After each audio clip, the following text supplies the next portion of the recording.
Hello, everyone, and welcome to this fascinating panel. I have to say I'm incredibly excited about our topic. We truly find ourselves at the crossroad of internet and privacy today. We live in unprecedented times in which the vast majority of our private information, communications, and even our movements in physical world are being stored online. I live in Silicon Valley and I work in tech. And after all the information got released about Prisma and NSA last year, it really shook the industry. The user trust has never been that low. The employee trust within the companies, within one of the biggest tech companies in the world, has never been that low. Government has been issuing secret subpoenas left and right. And over the course of a few years, we have voluntarily released an astonishing amount of information about our private lives. And unfortunately, this is most likely the best thing that ever happened to governments all over the world. The level of access that government have to our most dear private information possesses an incredible threat to our liberty. Did we just walk into our own chains of slavery? I truly hope today we can shed some light on what the future ahead of us holds and what we can do to preserve our liberty while staying connected. WikiLeaks founder Julian Assange, not so long ago, wrote a book that is entitled The Same Way as This Panel. And he defines the web as the most dangerous facilitator of totalitarianism we have ever seen. He says, within a few years, global civilization will be a postmodern surveillance dystopia from which escape for all but the most skilled individuals will be impossible. In fact, we may already be there. So now I want to turn it to our panel and ask, are we there? Michael, you go first. Well, I think it's terribly important that we put this in some very deep context, and that's what that's what my job tends to be. I started as an astrophysicist looking out there, and I'd like to give you a few background ways of looking at this. Let's start gigantic. How many of you have heard of the Fermi paradox? That's the notion that we should have seen aliens by now, but we haven't. So where the hell is everybody? Enrico Fermi asked this. It's one of the most interesting possible questions to ask. And if you just Google Fermi paradox, you'll find a whole lot of interesting discussions about it. It's related to SETI, the search for extraterrestrial intelligence. I'm sure some of you remember Jodie Foster in Contact and all of that.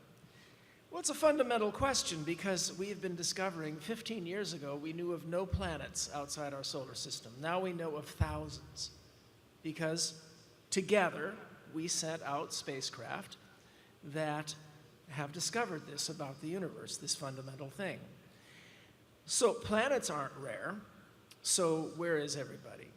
Well, there are lots of theories, and we don't know enough to answer it yet. But one is that intelligence is difficult. Maybe there's a lot of planets out there that have life. Earth had life for a very long time, but only developed intelligence once, or did it? The perspective of the animals that don't have tools and yet are very smart. And maybe you've seen some of these nature shows where ravens can solve all sorts of problems. Prairie dogs apparently discuss the color of a sweater that a human researcher is wearing while she's walking through their prairie dog village. Dolphins, apes. It turns out that there's lots and lots of creatures that are bumped up against a glass ceiling, and all at about the same level.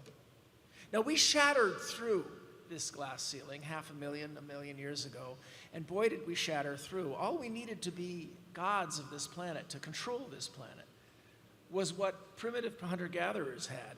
A couple hundred words in a vocabulary, fire, stone tools. Now you see I'm getting to the technology part. All we needed were those things, and we controlled the planet.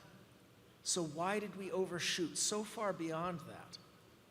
To this civilization in which we are so rich and so technologically empowered that we're afraid that the thing that we created may consume us.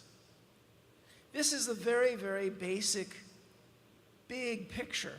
And the big picture gets a little smaller, but it's still very, very big. And that is the 6,000 years that we've had the technology to be able to record our thoughts. the 6,000 years in which we've had metals in agriculture, and every single time human beings got metals in agriculture, big men picked up metal implements and took other men's women and wheat. Every single time we created these pyramidal-shaped social structures. And this is what we fear. This is why freedom-loving people of the left and the right share the fundamental American mythology, and that is suspicion of authority, that you see in every single movie, every novel that you've enjoyed, every movie that you've enjoyed is always rebellion against some authority figure, suspicion of authority. So this is the underpinning of this question, and we have to put it in that context. Why is it that we fear the glass that's half full being emptied and our freedom going away? But why don't we ever ask the question, how did we get the glass half full? After 6,000 years of the glass of freedom almost always being empty. Well, the answer to your question, will technology enslave us or not, depends. I think it's a political question. The technology is not going to go away. It'll just continue expanding, short of a totalitarian state saying, no more technology. But I think we're too far past that for that to actually happen. The laws that would be imposed would be on its use, not further development, I think. But in the long run, yesterday I spoke about my next book, The Moral Arc on Moral Progress, and how things are changing rapidly over the last 500 years to allow for more and more freedom. The curves are pretty strong in that direction. And technology has been one of the driving forces always, science and technology and reason, to push the moral arc forward.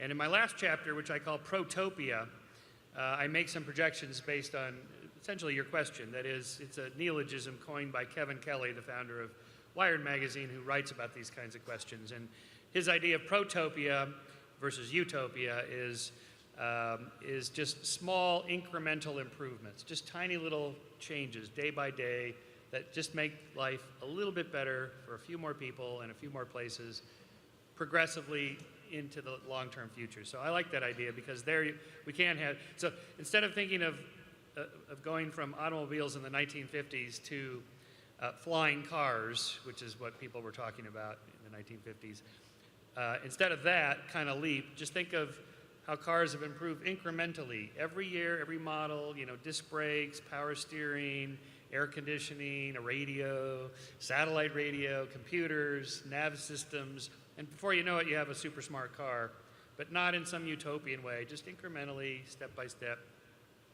with the rules kind of adjusting for it. And so the big test will be the Google self-driving car. 40,000 people die every year on the highways of America from human-driven cars. And the moment a self-driving car kills somebody, then there's going to be hue and cry about this. And we have to keep reminding everybody, but what about the 40,000 that die due to human error? But that's always that tension. And so I'm fairly optimistic about this. I think if we look in the long term, technologies have always enabled totalitarian states to do bad things, but they've also enabled us to defeat totalitarian states and autocracies and theocracies. I think the answer is to just keep going forward. Turn the cameras back on the authorities. Well, so you mentioned legislation. Let's talk a little bit about that, right? How many of you here do know what Notice 2703D is? Assume no one? So this is the secret subpoena. Say it again.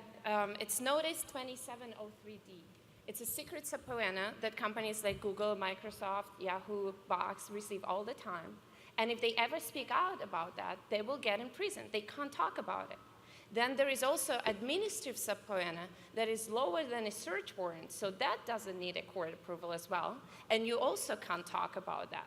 And as all of those parties considered third parties, there is no constitutional ground for them to go and fight against the release of this information.